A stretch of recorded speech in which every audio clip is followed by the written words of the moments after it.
Thank you, everybody, for stopping by. This is I'm really happy to see everybody here, and we've got a wonderful group, a panel discussion to have on a really interesting topic. And it's a program sponsored by the International Trade Association of Greater Chicago and the Pacific Tango Group. And we're going to be talking about setting up a U.S. subsidiary and how difficult it is, and some very specific and pragmatic ways of making it easier.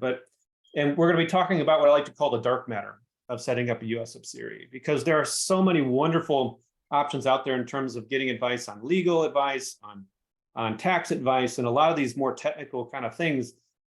And what we're going to talk about is the managerial side of things, the human resource side of things, the kind of things that cause whole organizations to tear their hair out at the same time, kind of things, and how we can do a better job as professionals, and how you can reach out and find tools and people to help make this process a little bit easier. So what I'll do is going to introduce our panel. So today we have myself. So I'm a founder of Borderless Business Solutions. So I've spent the last 20 years helping international business or helping companies do business all over the world. And in the last 10 years, actually, I've gotten more involved in helping global companies set up shop here in the United States, turn around their operations or ramp up their operations. And so there's a lot going on there. And so then we have the next panelist to be Fred Lee. So he's CEO of Katon LLC. We have Cassia Lynch. She's the founder of IKEA Connections. And I'll let everybody do a quick intro of themselves once we get going. And then we have Miriam Le Canalier. So she's the co-founder and director of DSML Executive Search. So I'll just let Miriam introduce yourself, and we'll just go around the horn here, and then we'll jump into the content. Thank you, Zach. So hello, everyone. I'm the co-founder of DSML Executive Search. I've been in business now 15 years, and our niche is to help European companies find the executive talent they need in the US for their US subsidiaries. We work across the US, we work in different industries. I've myself been living and working in the US for over 20 years. Prior to that, also worked and did executive search in Latin America, in Argentina. So I have a fairly large international experience. Thank you. And then Fred. Good afternoon, everyone. Thank you so much for spending your afternoon hours with us today. Thank you, Zach, and thank you, Richard, for putting this all together. I appreciate it very much. My name is Fred Lee. I represent two companies. One is a Pacific Tango Group, and the other one is a Katon LLC. As the name implies, Pacific Tango Group, we have about 2 to 3 dozen of us that we got together to set out to help and support the companies that are coming from the Pacific region of the world. And the second word implies tango, meaning that we would like to really be able to tango with you so that you become successful in the United States when you onshore to the US. The other company, Katon, is have a similar mission and purpose, but we are strictly focused on the battery vertical, the electric vehicle battery vertical. So thank you again. Cassia. Hello, everybody. Kasia Lynch from Ikigai Connections. I've been working for and with Japanese companies for 20 years, the last nearly 5 of which has been my own company, where I have a job board for Japanese English speakers to connect them with companies in the United States that need those bilingual and culturally aware individuals. I've worked in Japan, Poland, Italy, and the US. And although my perspective today will be mainly from the Japanese business side, hopefully I'll be able to speak in such terms that will be applicable to other cultures and countries as well. So pleasure to be here. Thank you.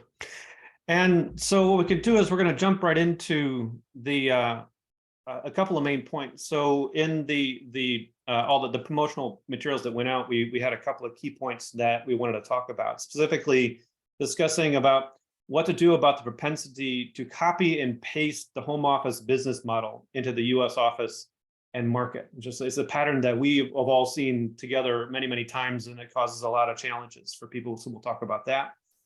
And then the next point we'll talk about is how to create and present a US market business plan to the home office in a way that instills a willingness to support the US team. And then after that, we're going to talk about how to find, hire, and manage the right local talent with the relevant language and business culture skills. And then we'll talk about the top 5 examples about how to get a return on investment on a US market entry project. And then we'll talk about some tools and tips and tricks along the way. So we'll just kick it off at the top of the line. So it's just the copy and paste. We have the home company has had an incredible success wherever they happen to be in the world. And they are the masters of their universe. They know what they're doing. They walk into the door and they can do, people just talk to them without having to really say a whole lot. And then they think, well, we're going to go out, we're going to keep on going, we're going to enter the US market. We've had success here, we're going to copy and paste and put it over there too and make it work. And inevitably, it doesn't really work very well. It gets a little funky, and it finds its way through eventually. But I want to open it up to the group now, and I'll start with Fred, and where you come from, and what you've seen in this regard, and kind of how you've worked through it. Right. Thank you, Zach. So yeah, it's copy and paste. I think there's a lot of companies, especially they're coming from Asia. I'm Korean, and the Pacific Tango Group. We have projects with various agencies of Asian countries, and the customers here in the United States that really want to get into the U.S. market. And oftentimes, what they're really trying to do, as Zach, you said, is really copy and paste. But really, the U.S. market, if you think about the dynamics, the economics, the government policies, the industry itself, how the dynamics of it is really quite different from that of Asian countries. Where Asian countries, their the value proposition, their prowess could not necessarily. You can copy and paste here. U.S. Industry, the society in general, the country itself is inevitably much more conservative than you might think it is. So getting into that door, opening the door, getting your products in place. The Americans not necessarily just want to buy something because it's cheaper, because it has its own technical merit. I think there's a lot more of that dynamic that is in fact a little bit different from the rest of the world, especially from Asia to the US. I think the Europeans, Miriam will say, but it'll be a little bit more in tune. But the way that Asian companies approached their market, you simply just cannot copy and paste here in the United States and North America for them. And to your point, in our discussions that we've had up until now, you make a really good point there. Where from the Asian side, or rather from your perspective, from the Korean side, there's more of a transactional mentality. So we're going to put in the money, throw bodies at it, and we hope to get a return on investment in 2.5 years. Mm-hmm. And so how do you deal with that? So like when you've got that mentality to go, make me some money, make it happen, and it doesn't work quite well, what do you do about it from your perspective and your experience? Yeah, I think the transactionals. Yeah, I think a lot of business in Asia, especially in Korea, is a lot about that transactional process. Whereas in the US, it's more influential. They really like to not only know about your products, but the company itself, what you're really bringing to the table. So when they come to the US, just because they have a cheaper product or higher quality products, it may not necessarily work. So from the company's perspective, the management perspective, the home office perspective, they really have to be a little bit more patient. I think they should really look at the US market as more of an investment, see whether it'll work or not. They have to be quite patient and make sure the expectation of what they're expecting from the market has to be kind of toned down a little bit to see, rather than just telling the expats just go. They kind of have to be patient and understand what the expats or the local US market, the audience is telling them I think that's very important. Thank you. And so Miriam, your perspective on the topic. Yeah, That'd be great. Fred just said, I think apply also very well to European companies, maybe in a different way. We discussed the topic of patience yesterday, for example, might have been different if the company investing in the US is Asian or European. But I think that the challenges are the same. And we discussed yesterday, I think it's a good way to put it, is that you have to approach the US as a startup. You have to understand that, again, what worked everywhere else, maybe it probably is not going to work the same way in the US because of the mere size, complexity of the market. You have to remember that in the US, often go-to-market channels are very, very different than what they are somewhere else. Just that has a lot of consequences on the business you can do in the US. So I think investing is exactly what Fred said.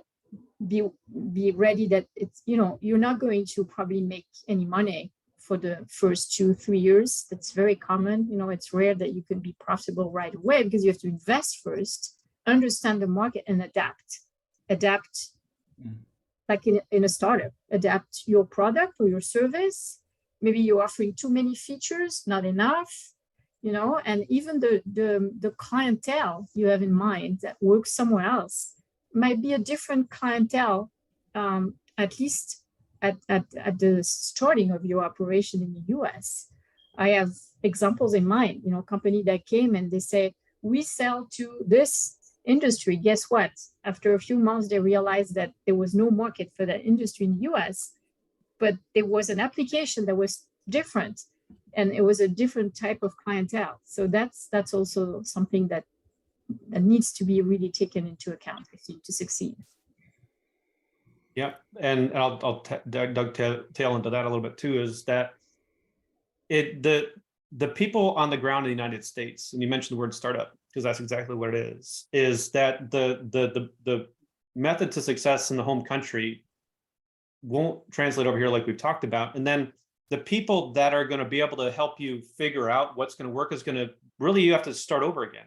And you have to do your market research. You have to really get to know the customers. You have to figure out customer voice. And then from that, understanding how they think and what they want, now you have to create website content, marketing materials, and create the tools to actually sell the product. Because really, that's step number one. Step number two, the first people you have to sell as a foreign company are your new employees in the United States who are going to sell and build your business in the United States. And your local USA employees have to feel confident that the product is good, the message is good, the company is good, because then they're going to go out and they're going to sell that along with everything else as the professionals that they are. And you have to create all that from the beginning. And it's very often going to look very different than what's going on in the home office. And, there could be, some face losing stuff going on there a little bit too. It's uncomfortable because how it's working in our place, why it's not working there. And there's a lot of, it's emotional because you have to admit that what you're doing here isn't going to work there and you're a little bit wrong. And that's fine, actually, generally speaking, because okay, great, then let's do something different. And that's exactly the point of this particular program, is that how do you deal with that emotional component, that ego component, that where you have the powers that be, that we want to see the successes, the biggest market in the world, we're going to nail it. But there's you got to eat some crow along the way, because there's a lot of learning that's got to happen. And how do you have those conversations? And so with that, I think I'll let Kasia talk about that a little bit, because then there's training that comes up. There's a lot of educational items that come up, and just how do you make that mental shift from where you come from to where you are now? Yeah, I thoroughly agree with what you were saying. And speaking from my experience with Japanese companies, I believe that for the copy-paste method that you asked about previously, it's something that they're very good at. They do a lot of research. They come over to the United States.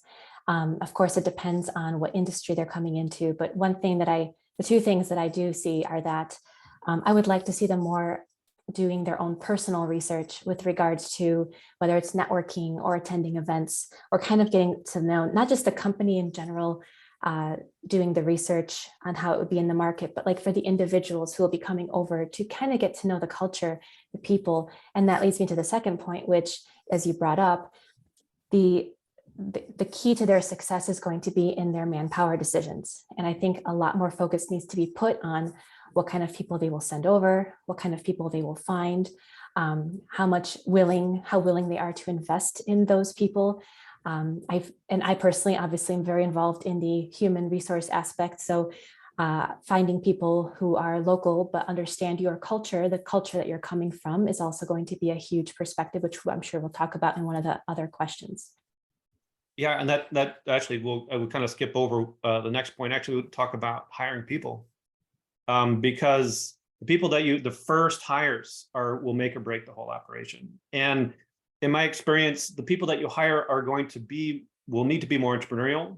They'll need to be more flexible. They'll need to be much more kind of rumble tumble types, because there's a lot of pivoting, there's a lot of learning, there's a lot of change that has to happen along the way. So you have to be able to ride that horse, but at the same time have the language ability, the cultural awareness, and the emotional maturity to be able to take those three components and communicate that to the home office and tell people why things can be done a different way and how things can be done in a different way, and then be able to have the easy or difficult conversations to get people across the line to say, okay, we need to make some changes, make some adaptation to whatever has to happen. And that whole area right there, once you start to talk about how things need to evolve, is really where the sparks fly and where the stress happens, where people go bonkers and people quit and people, and it just gets really difficult. But if you can get through it, then people come to an understanding and everything moves on. And Miriam, this is right in your wheelhouse. You've only been through this about 1 billion times. And so how have you resolved that? So I guess, I could speak for hours, obviously, because I'm passionate about the topic and that's what I do for a living. But I focus maybe around 2 topics that I think are extremely critical to me in my experience. The first one is the most common mistake I've seen is when hiring the first individuals to lead the subsidiary or the business in the US, is really be obsessed and focused on industry experience, or the Rolodex, what I call the obsession of the Rolodex. So let's find someone who comes from my industry, knows my industry, has contacts, can open doors very quickly. Guess what? It's not enough. And especially if that person doesn't have any whatsoever cross-cultural experience, exposure to other cultures and stuff like that. It's actually sometimes a recipe for disaster for many reasons. So I really, that's the first piece of advice I would give. The second one is, I think what is the winning strategy is to absolutely mix local talent with what I call expat talent, and you can put a lot of things under the word. But for me, it's either the highest possible executive from the mother company. So if it's a small, medium-sized business, maybe it's one of the co-founders, or it's even the CEO, who knows, depending on, obviously each company will be different, but someone who has decision-making power and who is going to be an important link between the US and the headquarters, the mother company. And again, I could elaborate of why it's such a winning strategy, but I think the key aspect is that the US has to be a priority for the company. You will have so many things to adapt that having that person being the link is going to be super efficient and useful. The other aspect also is you gives credibility to your project in the US. It's a tool to attract better talent, because then the people say, oh my God, this person is coming to the US, so they take it seriously. And also it helps with contacts in the US, because when you want to open door and start your networking, if you have an important person from, again, the headquarters, it weighs way more than just having, I don't want to diminish the merit of anyone, but it's actually really a selling point. And there are other benefits, but I want to give a chance to other people to, in this panel to give their opinion too. So Fred, you definitely have an opinion on this one. I've been watching your face, so Yeah, well, yeah. let us have it. Okay, so I think, if you really think about this, it's really not that difficult. There obviously is a cultural difference, the way that the business operates in the United States, the way that people network, they mingle, they influence, who knows who. That's very, very important. US companies, the audience, the industries, they simply just don't buy things because it's the cheapest, for example, right? It has to have all that boxes checked off. And I think one of the big problems, about the human resources is that, when these expats come over to the US, they immediately become the salesperson. And you kind of wonder, okay, so if you're coming from Korea, just imagine you're in Korean industry, and if there's somebody who's foreigner who's trying to come in and do business, would you welcome them into your group? That's it's not so easy. So why do they think that coming to the United States, obviously it's a very open society, but just because they are coming with some products, the expats shouldn't really think themselves as a salesperson or the ones, the representing the company. They really have to localize their human resources. The companies that we are working to help to really get better, the reason they are really working with us is because we really become the front face of them rather than the foreign guy who's an expat who knows he's the subject matter experts. But I think that's a simple mistake that a lot of companies make, because just because I'm an expat, I'm the subject matter expert, you really shouldn't be looking at yourself as a salesperson. You really have to localize your human resources. And I've personally seen that happen in real time. So I spent 2 years turning around and ramping up an Australian company here in the Chicagoland area, and I had to rearrange the HR department, hire a bunch of new people. But really what made the biggest difference is I hired people from the industry that were understood a little bit about the culture, but really were motivated to grow and motivated to grow the business. And they knew people in the industry. And so once we had a US face essentially on the company, and we got them really well connected. We had a lot of great meetings to get things connected with the home office. I mean, it went from like this to just taking off like a hockey stick, and that's not an uncommon story. And yes, so it's immensely important that you've got the local face on it. Yes, and I'll chime in with a couple of points, but I think, again, especially with the Japanese companies, there's a lot of people who come from Japan to the new US subsidiary, and these expats that come over are the up-and-comers in the company. They're extremely well talented, but maybe they do not have an understanding of the United States version of what management is. So I feel that one tip to success would be to help train those people coming from overseas to the United States on exactly what it's like to be a manager here, to lead people. But the other thing that I often talk about, and especially because we know that with Japanese and American business cultures, there are so many differences. There's, even though we're all speaking English in the same room, there are differences in how meetings are run, how decisions are made, how negotiations are completed. So those nuances can sometimes affect the relationship, and it's not something that happens that's very immediate at start. It's just something that grows over time and becomes it just becomes an unhealthy part of the relationship. So one thing that I'm often an advocate of is hiring people who are local in the country or coming to the United States that understand the culture you're coming from. So in my situation, I advocate for people who speak Japanese, have lived in Japan, but are here locally. They'd like to work for a company where they can use those linguistic or cultural skills, and they become perfect bridges between the two countries. And that's exactly what companies need in order to find that good talent to help their business succeed as a subsidiary in the United States. And I'm sure this applies to other cultures as well. And I'll comment on that too, is that in addition to that cultural awareness, people have to have the ability to identify challenges before they happen. So when you start to see people start to butt heads, and people start to get a little weird and it's getting stressful and people are starting to get snippy and like you feel things building and it's about to get real fast, and being able to head that off of the past and be able to pull people aside and really have heart-to-heart conversations. Okay, what's really going on? I mean, what's making you insane right now? Okay, just let me have it. Like, and people can just talk to you and just vent.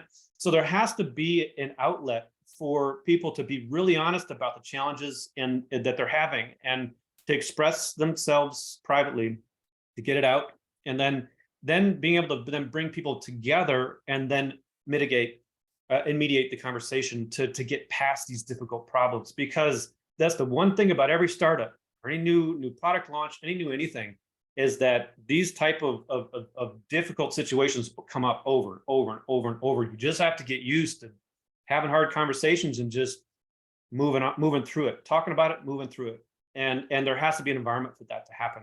So there has to be the cultural understanding, but also somebody or some people, and it could be anybody really. It helps when it's the leader, somebody higher up who can have the authority. And a lot of times, the CEOs tend to have they've got their own issues. A lot of times they got our job, and you have to be big enough and strong enough to be able to talk with them as well at all levels and mitigate the whole thing. So when you're hiring people, looking at people, like that level of emotional EQ, as we call it, is pivotal. I mean, you have to have it. If I may, to reinforce all that, I would say that one practical thing that people can take is when you interview someone, and I don't know about the audience, but if you're in the position of hiring someone for the US who is local, one question I always enjoy asking is, what challenges are you expecting if you get this role? And you'd be surprised, because if people don't anticipate any challenge or they have a very vague, bland answer, for me, it's a red flag. It means that they might not be cut for that job, because it's going to be challenging. We have to face it, working for, again, a foreign-based company, all the challenges you mentioned, they're going to be there. So either people have experienced them before and they are kind of prepared, willing again to do it, because that's another aspect. You want to find candidates who are willing. They have an idea a little bit of what to expect, but they're also okay with it, because otherwise, again, it's not going to work. Okay. And another really important point is, again, the first people you have to sell are your employees, and to do that, you have to give them the tools that they need to succeed. And so this kind of dovetails a little bit with the whole creating the US marketing plan. And it has to be localized, and it has to be localized in terms of your US team, if you do it correctly, are going to be really awesome professionals. They're going to be really good at what they do. They're going to be really smart, really innovative. And you have to tap into that. And you have to listen to their ideas when they say that, when you're putting together marketing campaigns, email campaigns, whatever campaigns, website, whatever needs to be done, they have to be able to say, put in a structured way, just here a plan. This is what I'd like to see on the website, or a proposal for a email, whatever, and then it needs to be considered and then implemented, or allowed to be implemented by the local team, or somehow made real. Because if the local team starts to feel that they're not listened to anymore, then they just start shutting down, right. And you lose people. They go away, and with them goes your entire chance of success in the US market. So that whole copy paste command control, we've done it right, we're going to use the same website that we're using all over the world kind of stuff, we're not going to localize anything. If that's the mentality, man, just that's a real challenge, and you got to really seriously reconsider coming here. But if you can localized, man, sky's the limit. Because once Americans have never been more resistant to foreign anything at this point in time in history. It's a really things have changed here in the last 2 or 3 years faster than I've ever seen. It's insane. And so the resistance to anything that feels not quite localized is huge, because they've got so many other better local options that'll speak to them the way that they need to be spoken to. And if they kind of get the sense that that company's not doing a good job helping them understand how to buy this product, poof, they're gone. And so localization is even more important than ever before. And so those conversations need to be had. And the powers that be in the home country, in the home office, need to be prepared for that. And the US office team need to be prepared to have that discussion. And they tend to be a little heated sometimes, and really kind of make a way through it. So I guess that there's a lot in that. So I'm going to open that up to the group and let everybody else chime in. Yeah, so if I may, the few keywords that Zach you spoke about that I picked up is EQ, emotional, the localization. So I'm sure many of us who are here today, we just got the chat from Jeff, that even though that the localization is very, very critical, the home office or the expats, the guys and they came from the home office, they resist that because at the end of the day, it's about the psychologists, it's their emotional comfort. They feel that they are the ones who have to really make it happen. So, you often see in an organization where they have expats and then they have a local hire. Right, and it's as if you have a first-class citizen and you have a second-class citizen. Why do they, that where is that all coming from? Is about their emotional EQ, right? It's about their competence. It's about the trust. It's their emotional, intelligence. That all these experts, as Kasia mentioned, is not only about understanding the cultural difference. You really have to send somebody who really has that self-confidence. I will trust people.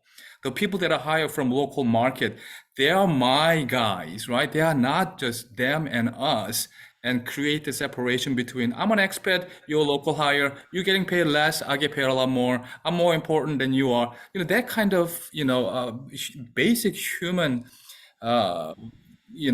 understanding and quality and how the world turns. I think that's very critical. So whenever you need to hire somebody or whenever you need to send somebody from the home office, it's not about the technicality, the expertise that they have. They really have to send somebody who's emotionally mature to embrace the local market and to that point, and I think to really put bookends on that topic, is that it's hugely important that the people here, especially the early ones, they have to be at a high level. They have to be able to really go almost toe to toe with the top management in the home office. And because people here need to run things as much as possible independently, but also when everybody's asleep at home, life goes on in this market, and you have to make really difficult decisions on a day-to-day, morning and afternoon basis. And you can't be waiting 24 hours all the time. If you've got a micromanagement sort of a mentality going on, that's a recipe for all kinds of problems. And you have to hire the right people that you can trust, being that the keyword that you made, and then train them and then empower them to be the best professionals they can be. Because if you take that power away, you're not getting your money's worth. You've hired really expensive, good people, and all they can do, they're just mindless automatons just being told what to do, then it's all over at that point. So Zach, you wouldn't believe how many anecdotal evidence that I have during my career as to all these big companies that are global, footprints. They come over and as if they are the, just sometimes like, come on, guys. I mean, these people that you hire pay a lot of money. You have to trust them. You have to give them the benefit of doubt. They know what they're doing rather than just telling them what to do. If you're going to do that, just hire a bunch of robots, for example. Yeah, then it won't work because it's not possible. This market's too big, too complicated, and the talent is here, and it has to be here. And when that's embraced, and you allow people to do amazing things, and just then again, it takes somebody that can merge the two. And once you have a good merger, good people, then you got a really good chance to make some good money and get a return on that investment. But anything else in between where you really try to stranglehold kind of stuff, again, it's really problematic. And I guess open it up to everybody else. There's a lot in there. I'll jump in with just a quick comment to say that what you were saying, Zach, is very true. The localization is very important. So some of the most successful companies, I feel, are the ones who blend the foundation, the mission from their headquarters, their home company, with the local subsidiary, where they have that unique flair and that they're open to new ideas. They're open to almost becoming like a third entity or another entity separate from the headquarters, but still connected. They may have a different website. They may have a different means of communication internally, because they adapted it to fit what their team needs. Because as we've all agree on and have talked about many times, the local people are going to be your key to success. It can't just be just a direction coming from headquarters and have to go through the bullet points to get to the conclusion. It's very much being flexible, being willing to change course if needed, having open communication, not just with local staff, but also with the suppliers and the customers, vendors that you're dealing with, and just being willing to adapt your goals as you are starting this business in the United States. So I just really agree with the localization concept. Yep. And I guess with that, because what I really want to do is have some really hard, solid takeaways. And so what we discussed yesterday, we were talking about top 5 examples of how to get return on investment. So we've put out quite a few good nuggets so far. And so what I like to do is everybody kind of has their own perspective, and it could be top 3 or top 5, just the top points that make the biggest difference get ROI on US jobs. So I guess start with, how about Fred? All right. So I have 3, maybe 4 bullet points here, and I think I touched upon that in the beginning of it. But my first one is a patience. As Zach, you mentioned, Miriam mentioned that when they come to the United States, the companies, although they're big and formidable in their home country, they really have to treat their U.S. outlet as a startup, and then give them the patience. You cannot just call them every night. The expats who came from the home country, they're not here to hit the road running. They really have to understand the local market. So the home office people really have to give them the plenty of patience. And along with that is that they have to also set the expectations accordingly. The statistics will show that about 80 to 90% of the companies that are coming from Asia, especially Korea, within 3 years, they all go back home, because the only time that they're given to start this startup is 3 years. And then, they may have made a financial investment, maybe, $1 million or so. But the U.S. market is really much, much bigger than that. They really have to have a more, a proportional expectations. If they're really going to go after a $1 billion market, then their investment has to be accordingly set, and the time to give them to succeed has to be also equally, with the patience. So again, that type of mentality, the investment nature of it, they're really a startup that's coming to the United States. It's not automatic that they're going to succeed. And one other with a little bit different kind of the space of the concept is a liability. And I think a lot of companies that are coming from Asia or elsewhere, the way they understand the liability aspects of the products and services they render is quite different. There are a lot of American management, for example, the first thing that they actually use as the tool for the decision making is, what is my liability exposure? And a lot of these foreign companies who come to the United States may not think that way. They may only think about the profitability, the revenue. But US, we have so many lawyers, and the liability aspects of it is something that I think a lot of foreign companies, when they come to the United States, they miss putting some emphasis on that. So those are my 4 bullet points. Great. Miriam. Well, I'll start with one that I have in common, Fred. I think we all overlap on some of these key points. It's good in some respect, reassuring, right? That we So the first one is definitely invest, to jump on what you said. I think it's really, you have to see that as an investment first in the US. You have to be willing to lose money at the beginning and have enough that match what you want to achieve. Otherwise, I used that joke yesterday that I have a colleague who always said to some companies that are not willing to invest enough, why don't you just take the money you have and go to Las Vegas and put it on the table? It's what you're doing right now. It's actually the same, you're just betting like this. So that's the first. The second one is humility. You spoke about patience. I would add humility to the mix. I think, I've been living and working in this country now over 20 years. I consider myself acclimated and adapted. Yet at the same time, I consider that because I was not born in the US, I still have to learn. I discover stuff all the time. And for me, the analogy I would use is it's an onion, with all these different layers of complexity and subtleties and differences. And you have to approach the US a little bit like this for me. It takes time to understand and to uncover differences and things that will help you succeed or not. The third one is because it's a pet peeve for me, obviously, it's mixing the talent between, again, talent that comes from headquarters at the highest level possible and local talent. And I agree with what was said earlier. I mean, for the sales aspect, definitely local is essential for the sales piece. You can't be selling when you just arrived from somewhere else. This country, again, is so different.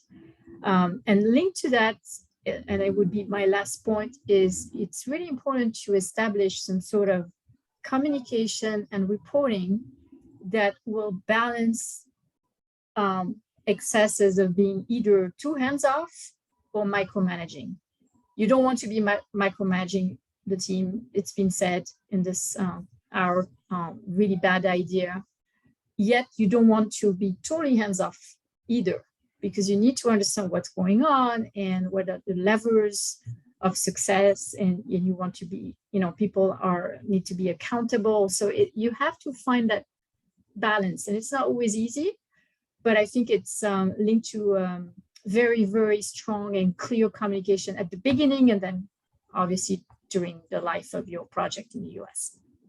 These are my key points. Yeah, and Kasia. Well, Okay, sorry. I do have 3 main points, and obviously it's kind of a summary of the things I've mentioned. But the first one, I believe that the people who do expatriate to the United States, that it would be very helpful for them to do their own set of research. And that includes networking, whether it's online via mediums like LinkedIn or online events like this, where you get to meet other individuals in your industry or geographic region. Even attending trade shows, things like that. So I think that the networking portion is something that I didn't touch upon too much, but I think it's important.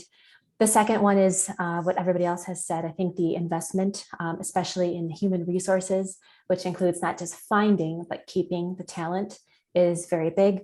And then the last point is to hire local personnel who understand the home country's culture, business, traditions, things like that. I think would be extremely helpful to bridging the two countries together and making that company successful.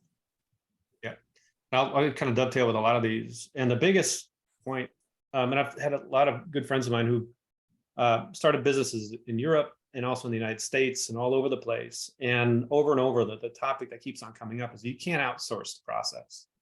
It can't be a transaction. You can't say, I'm going to throw $1 million at this thing and I'm going to, hire people, and these people are just going to do it, whatever it is, and we're going to, in 3 years from now, make money. It has to be a merger of sorts. It has to be a commitment completely and totally.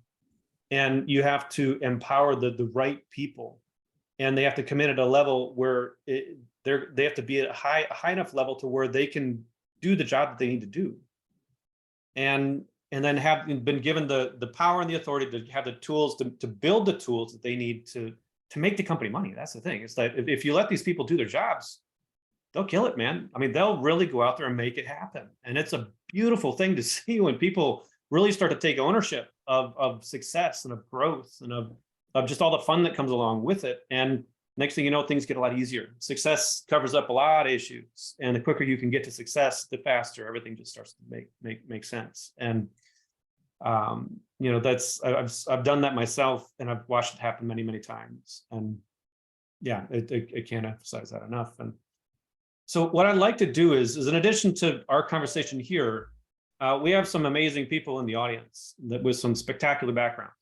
And you guys all are here because you're interested in this, because most likely you've been there and done this too. And what I like to do is open this up. I've deliberately left some time for people to ask questions or make their comments, and we can kind of chime in from there. So I guess what I'll do is you just unmute and ask a question if you'd like.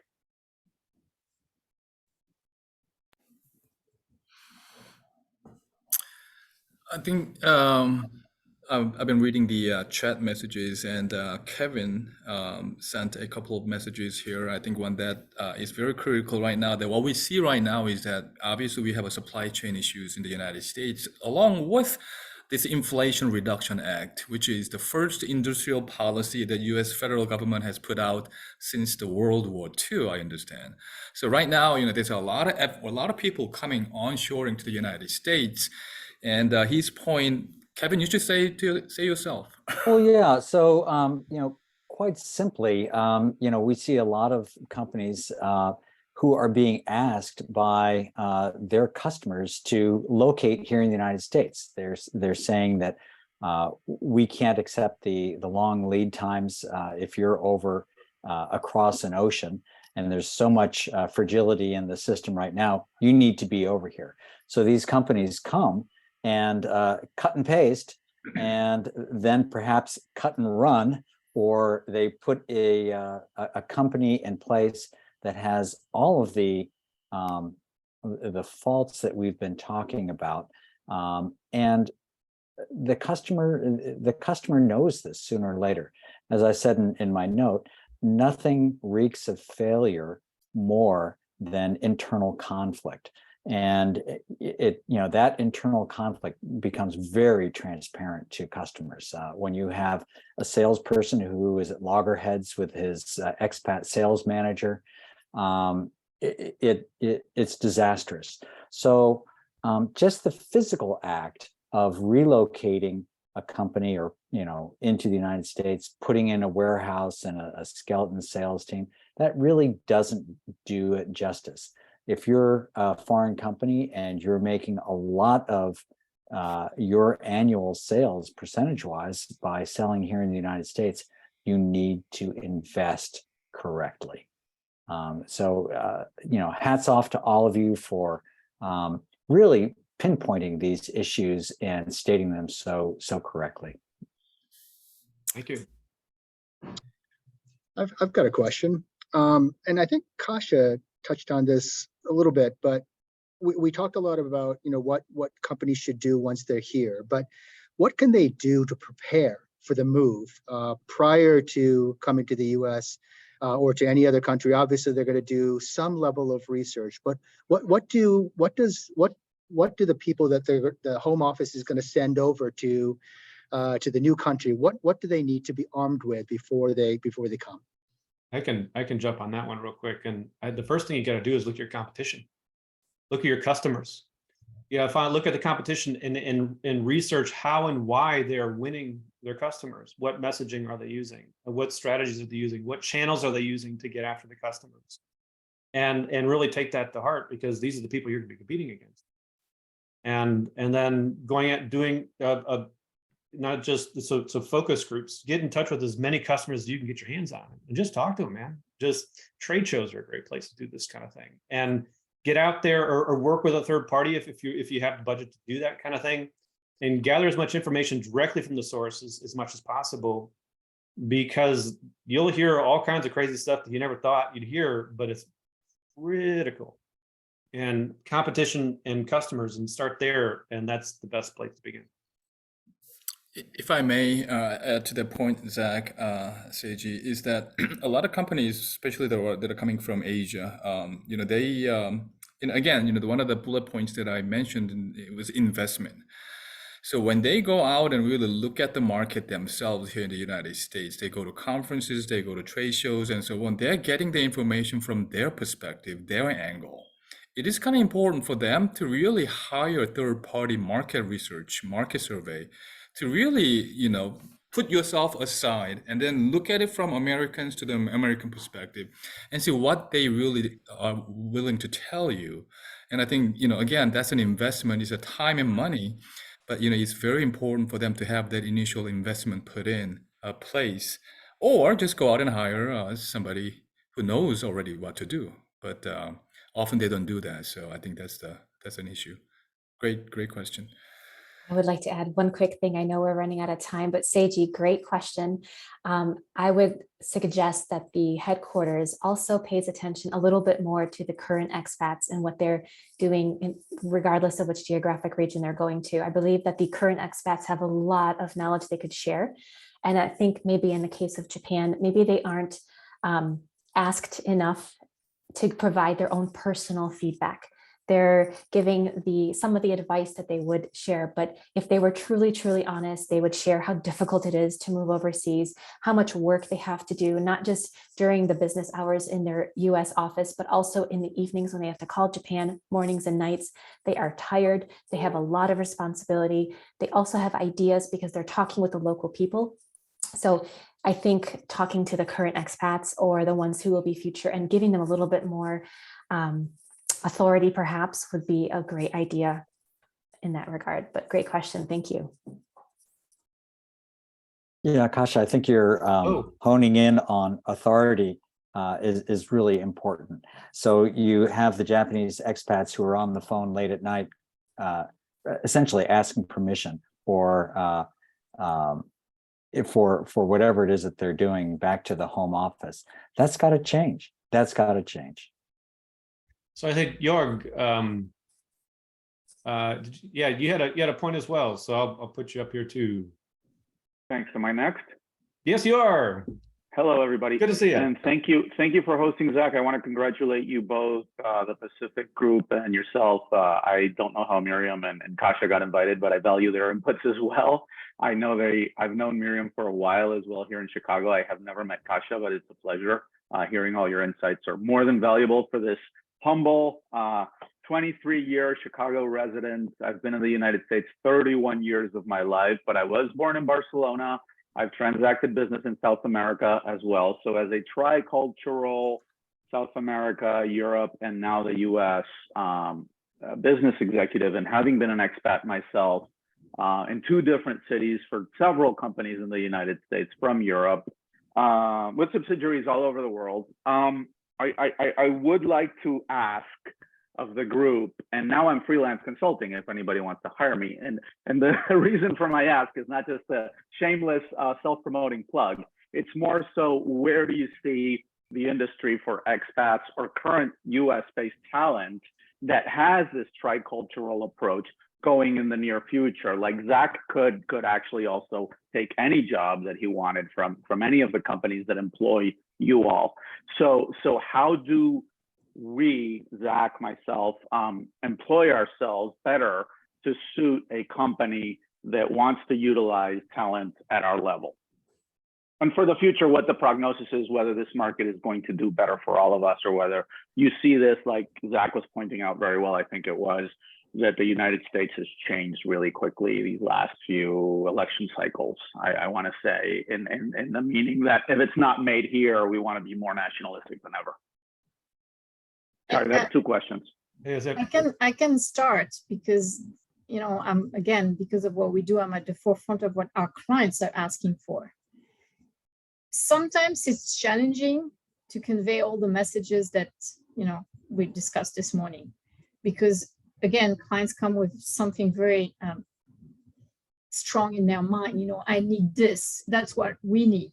I'll give you an example. A few years ago, we had a client based out of France, family-owned business, but fairly big, you know, a few hundred, you know, sizable.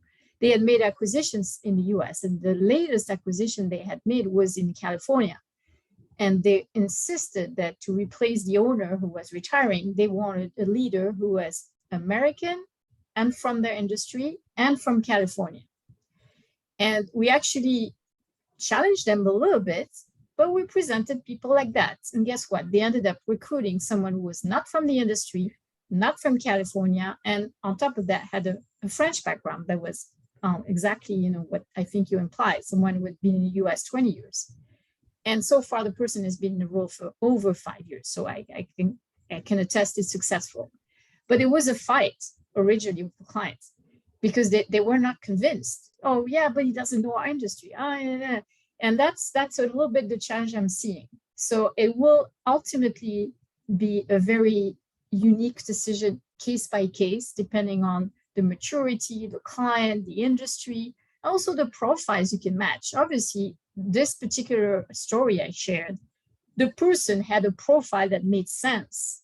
You know, he was actually dealing with the same clientele. He was not from the same industry, but he had the same clientele. So that helped. And that's where it becomes complicated. I don't want to take too much time again, but if someone has a too vague of an experience or too generic, that might actually work to do consulting, but that might hurt the ability of that person to be hired by a company because they don't see that person as an expert in what they need. That's the main challenge I'm seeing. So I hope I answered your question, Jorge. Nice to see you again. If I may also add a quick comment, I think that this global citizen that you are describing, I honestly feel that we are not fully valued yet by society. But as we become more global, as we become more interconnected, I believe that this untapped resource of these global citizens is going to be valued more. So I have nothing but amazing hope for trilingual, tricultural people who are going to be able to really show how great companies can become once they open up their minds a little bit and are open to different, becoming these bridges, right? So I have high hopes for that. One thing that I've noticed is I speak German, little Spanish, lived in Europe and Germany, been all over the world, and I just got back from Germany, UK, Ireland for the last 3 weeks. And one thing that I was reminded of is that Europeans understand multilingual, multicultural, because you go 100 miles in any direction mostly and you're somewhere different. And that's built into the DNA. And so they bring that to the United States. Americans don't have that. They don't. And it's like hitting a brick wall. Like we're trying to be open and understanding, but Americans just don't have that kind of a flexibility to them. And it's really difficult to get over. And the prowess and the expertise and the stuff that a lot of us bring to the table, most Americans don't understand and don't care about. Even though it is mission critical, if you don't understand how to do this stuff, you're not going to succeed and you're not going to make any money, but they don't understand it, so they don't care. So it's I guess that's the nature of our business, right? And it's just a challenge. It's just part of the gig, you know.